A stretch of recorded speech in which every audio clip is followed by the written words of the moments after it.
Another edition of Wings Weekly starts now, and as usual, of course, head coach Scott Langer is joining me. I'm Jay Kleinknecht, and coming off a weekend sweep here of the Minnesota Mallards here at the Odde Ice Center. Coach, we start things off on a Friday night, an 8-3 win. Your power play was 1 of 2, the penalty kill perfect, 0 of 1, 43 shots on goal compares to 26 for the Mallards, and there's a lot to like.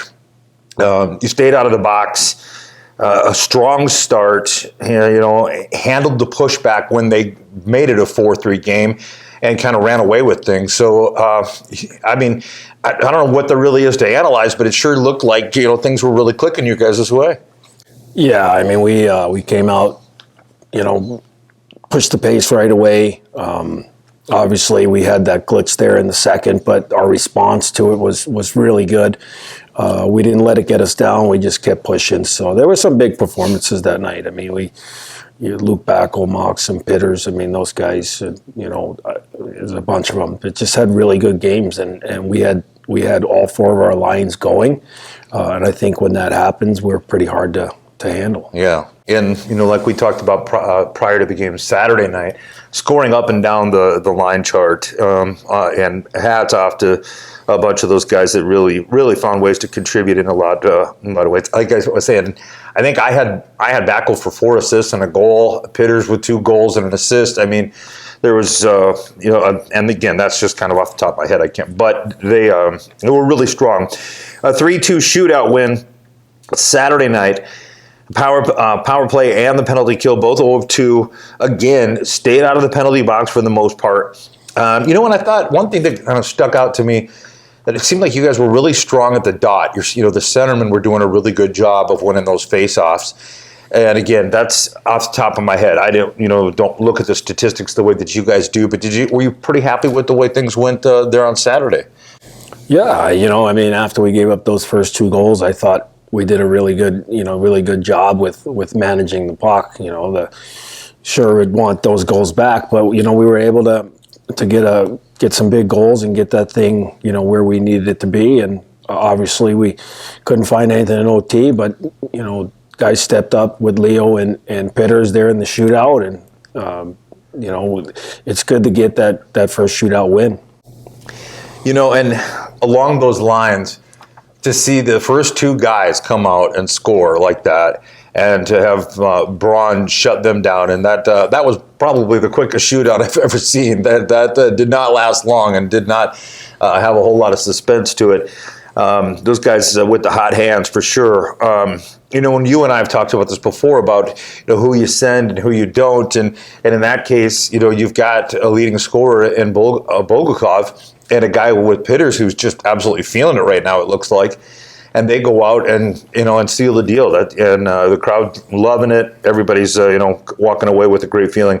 Of course, with the skate with the Wings and so on a Saturday night.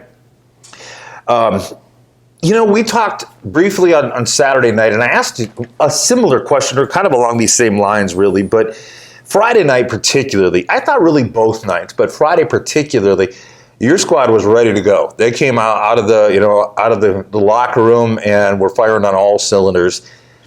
But that hasn't always been the case. And we talked about it again, like I mentioned briefly on Saturday, but maybe some people might have missed that or whatever. What do you think is the difference? Or maybe that's not something you even really look at or consider. But how has it worked when Friday night like that, they come out and just bang, bang, bang? Other nights, things are a little slower starting. It's really hard to say. I think if we could figure that out, we'd be rich. You know what I mean? Mm-hmm. So it's hockey. Some nights you're ready to go and you're feeling it, and then some nights it's hard to get started and you have to really just settle in. And but it could be a lot of things, But we've found ways, even when we haven't had a great start, to get points. So, but having the start we did on Friday, I think is really good, because now our guys as a team understand what I'm talking about when I say come out of the gates and be ready to play with the drop of the puck. Yeah.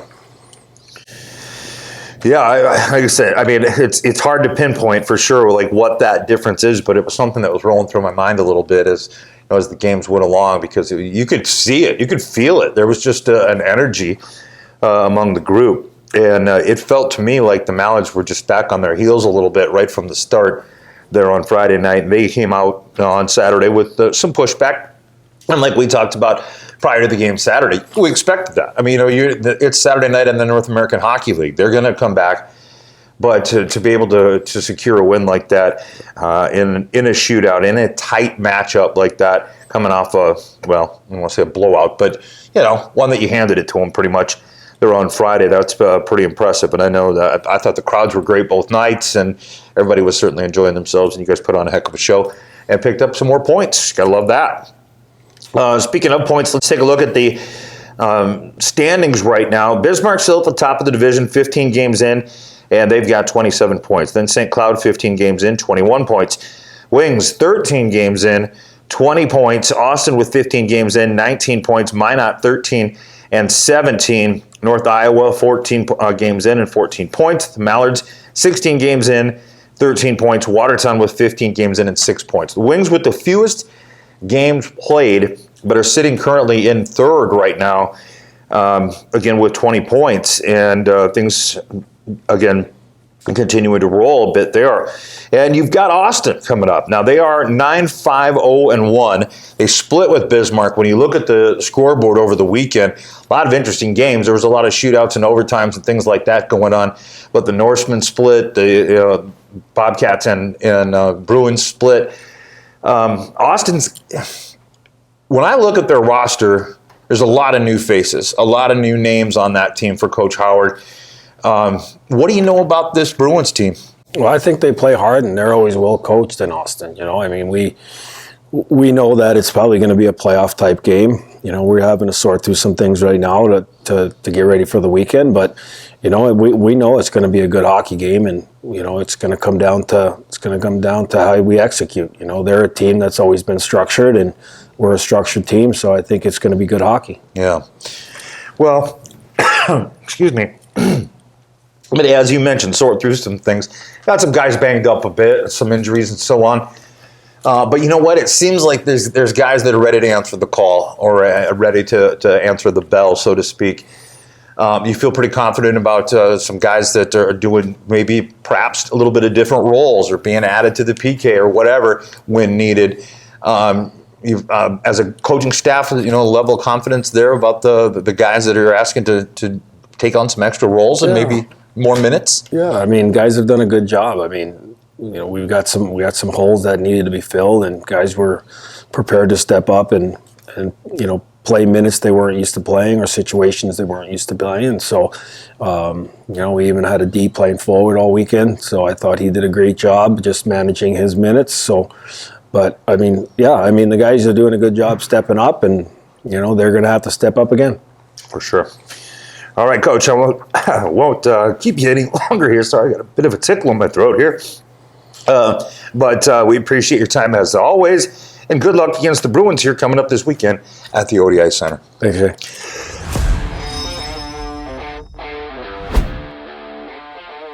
Pro Ag Supply leads the game with Channel Seed, liquid fertilizer, and tanks. With 3 generations of family service, we've spent over 40 years growing relationships with your family. So whether it's game day or planting day, Pro Ag Supply and Channel Seed are by your side. Pro Ag Supply. L&O Transport and Farm wants you. They're currently hiring Class A CDL truck drivers and farm operators. Experience preferred, but not necessary. L&O offers great benefits like a 401k, 100% health, and year-end bonuses. Pay depends on experience, but wages are very competitive. They run the newest late model equipment and take pride in what they do. L&O Acres and Transport is a family-run business. Come be part of the L&O family. Give them a call at 605-226-0732. Second portion of Wings Weekly, and we continue on, folks. And as usual, a player is joining me. This time it is Sebastian Lillsund, 20 years old, a Swedish native. Tell me a little bit about where in Sweden and what's it like there. Looking through some of your stats, it looks like this is your first time in the U.S., huh? Yeah, this is my first time ever overseas, and it's been a great time here in Aberdeen and everything. It's been a great city and a good experience for me as well. So Excellent. How about home? What's it like? Is it kind of mountainous and stuff like I imagine in my head with snow-capped mountains and things? Or a bit more, but not really. Down in Stockholm, it's kind of flat, but not as flat as here. If you go more north, it's more mountains and stuff, and if you go further south down, it's more like this, just all flat ground and a few trees. It doesn't get much flatter than Aberdeen, South Dakota, I tell you that. Oh, okay. Well, what were, you mentioned it, first time in the U.S. or overseas at all. What were some of the biggest surprises? That's, I would imagine there's some level of nerves too. You're not really sure what to expect. What were some of the surprises that you've noticed about the culture here in the U.S.? Maybe not even just in Aberdeen, but as you're making your way over in flights and different things like that. What's been some of the things that you've noticed? Haven't really caught up anything really spectacular. It's just been pretty standard. They're kind of similar cultures back home as here, so it isn't like that big of a difference. That's the only nice part. So it's been pretty comfortable to transition into this and everything, and then get help from all the guys as well. And so it's been pretty easy. Well, I always say it. This, Wings organization really is big on family and on and taking care of each other and so on. So I'm sure that portion helps too. But always coming from a different country, you never know what to expect. But that's nice to hear that it hasn't been a huge culture shock or anything like it might be if it was like the Middle East or something. I think that might be a little like whoa. At least it would be for me. All right, so you're a centerman, and some might even call you a face-off specialist. You do a heck of a good job at the dot. I was just talking with Coach Langer a little bit about how I noticed on the weekend Mox and you and a bunch of the guys, doing a good job starting with the puck. And oftentimes that's a very important piece. High energy forward. Have you always been a centerman, or have you played some other positions? I've always been a centerman. Yeah. Or played D a few years when I was younger, but nothing like spectacular. Just been a centerman since I was probably 13, and just. What makes a centerman successful? Of course, taking good pride in all the face-off and stuff, and wanting to win them, and just being a good positioning everywhere, and just winning battles and giving your forwards good room to score. Yeah, positioning a big part of it. I would imagine timing is kind of a big part of it too. Is it frustrating? Like I've noticed that, this year, the last 2 years, they haven't been bringing guys out of the face-off dot. They haven't tossed players like they have been again this year, and I can't quite figure out why that is, but. When you're ready to go and they aren't dropping the puck or whatever, and then you end up getting kicked out of there, does that kind of take you out of your game a little bit? Does that frustrate you? Not really. You're prepared for it. I know they changed the rules a bit this year, and they're a bit stricter now in the beginning. But if it's your own fault, then you can't do so much about it. Right. The forwards may be like a few inches in the circle, and it's just get that out of your head and keep on moving after.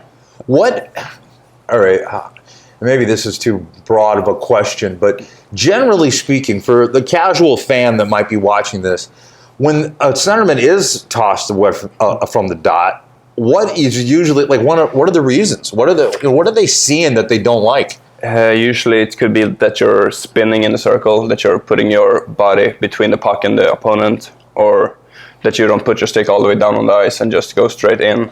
That's, I think, the two best reasons to get tossed out, probably. Gotcha. That's good to know. All right. I wanted to talk a little bit. You mentioned that you played D a little bit, but for the most part, I've always been a centerman. How did you get your start playing? Was it maybe a family member? Who inspired you? How did you get going? And at what age were you? I think I started skating when I was around 4, so wow, been on that for a long time. I think my dad put me onto it.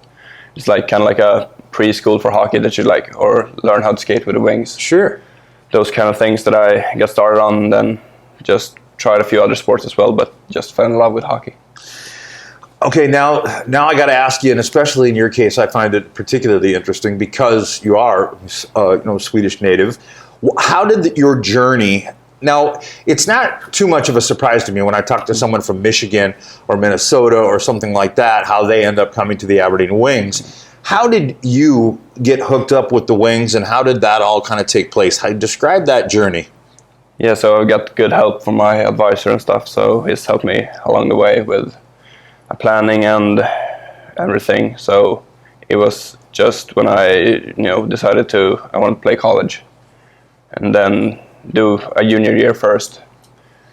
And then we just kind of looked around and just like saw this spot. And of course, Langer was a big reasoning for me to come here, with his status as a hockey coach and his wins and just his drive to like get everyone better each day. So yeah, I know Coach Langer has, over the many years, he has always said that that's one of his biggest accomplishments. He feels like while the wins are fantastic, it's the guy moving the guys on, to Division I hockey and getting them to be able to continue their career. That's important. Very cool. Okay. Now, I understand that you had some family that was in town this weekend. They got a chance to come in and visit. That's pretty cool. Yeah, that was awesome seeing them, for showing them around Aberdeen and being able to show them how the games and the atmosphere here is. So it's a bit different from back home. So. Yeah. Different in what way? Were they kind of impressed, or were they like, what the heck is this? No, they loved it. Loved the fans and loved the energy in the building and everything. So we played in kind of a big stadium last year with not as much fans, so it felt kind of empty. So. All right. How about siblings? Do you have any brothers or sisters maybe that are involved in other sports? Or maybe I have a little sister. She's 17 now, but she plays soccer back home. Okay. So. Okay. I wanted to ask a little bit about, and I always ask this, especially from people that are from overseas or whatever, but is there a food that you miss from home that you can't get here? I would probably say Swedish meatballs. Yeah? I mean, just good old-fashioned meatballs is a really good dish. And I mean, you can get them here, but still not the same. Not the same. No. Yeah, I always think, whenever I ask that question, I always think back years and years ago now. I mean, probably 10, 11 years ago. Yeah. We had an Icelandic player that always would talk about this fish that they had. And his parents came to visit, and they brought me some of this dried fish. It was like beef jerky, except it was like a slab of skinny fish. And it stunk so bad. It was terrible. But to eat it, it actually tasted pretty good, but it smelled so rank. I was like, there's no way this is good for you. And they're like, oh, no. They kept telling me, you just try it. And I was like, woo. It was actually pretty good, though. Yeah. All right, what do you like to do when you're not on the ice or you're not working out, not training? You got any hobbies? I play a lot of golf during the summers, and of course did a few rounds here when I got here. But otherwise, just hanging around and just relaxing with the friends. You pretty good at golf? I'm okay. Yeah. So been playing a lot, like the last few summers. Who's your biggest contender? Who's in the locker room? Who's going to be the one that's going to give you a run for your money? I mean, everyone was pretty good that I played with this year, so I mean, there was pretty tight matches. Okay. Before we get on to Austin and so on, and I don't want to keep you too long here. I just like I always tell the guys, I know how busy you guys are, and we really appreciate you taking some time to sit down and let people get a chance to know you a little bit, to hear your voice, to listen to your stories and how you got started, and hear about your family, all those kinds of things. It does mean a lot to a lot of people, and they look forward to it. So. Very cool. Thank you very much. Of course. Before we get on to Austin, though, and I'm going to ask you about that, I want to say congratulations to Luke Backel. He is the Central Division Star of the Week. Yeah, and well-deserved. That's all I'm going to say about that right now. But we're going to be missing him for a little bit. But what a great weekend for Bax, and congratulations to him on the Star of the Week for Luke Backel. All right, Austin, you've got them coming up. Another homestand here, another set of home games against the Bruins. Now, this is a team that has got 9 wins on the season, 6 losses, but 5-0-1. And they skate well. They're well coached, as Coach Langer just said. You guys came out on Friday night and really set the tempo. How do you replicate that? What can you do to ensure that you're going to get some more points coming up against a good Austin Bruins team? I mean, everybody is going to need to be ready. I mean, Austin's going to be a good matchup. Of course, they've been a good team. Beat Bismarck one game, and the other game was close as well. So everyone's going to know what it's going to take for us to be able to win. So just going to come out there and drive the game during all 3 periods. Yeah. Well, that's the key. It seems like often I've said on the broadcast many times that it just feels like you guys build as you go. But if you can start at that level and keep that level going, we saw what happens. Everybody wins free Frosties, and you put 8 on the scoreboard. You got to love that. Yeah. All right. Seb, hang on just 1 second here for me, and I'm going to run through a couple of quick notes here. But this weekend is the Children's Miracle Network Jersey Auction Weekend, November 8th and 9th versus the Bruins. Friday is Rooster Rush Night, presented by the AARP of South Dakota and the Aberdeen Area Convention and Visitors Bureau. Saturday night is the Children's Miracle Network Jersey Auction, presented by the Sanford Health Foundation. Post-game Jersey Auction with Val Jark and David Beckler. We are also recognizing and celebrating Veterans Day. All military personnel with ID will receive free admission to the game. Next home games Wednesday, November 27th versus Watertown Shamrocks, and Friday and Saturday, November 29th and 30th versus the Bismarck Bobcats. That is not, of course, including this coming weekend against the Bruins. Tickets available at tickets.aberdeenwings.com or any of the Sea Express locations in Aberdeen. Sponsorships and reserve season tickets are now available for the 2024-2025 season. Call Aaron at 605-380-5852 for more information. For all the latest news and information on the Wings, visit aberdeenwings.com or follow us on Facebook, Twitter, and on Instagram, as well as probably watching this on YouTube.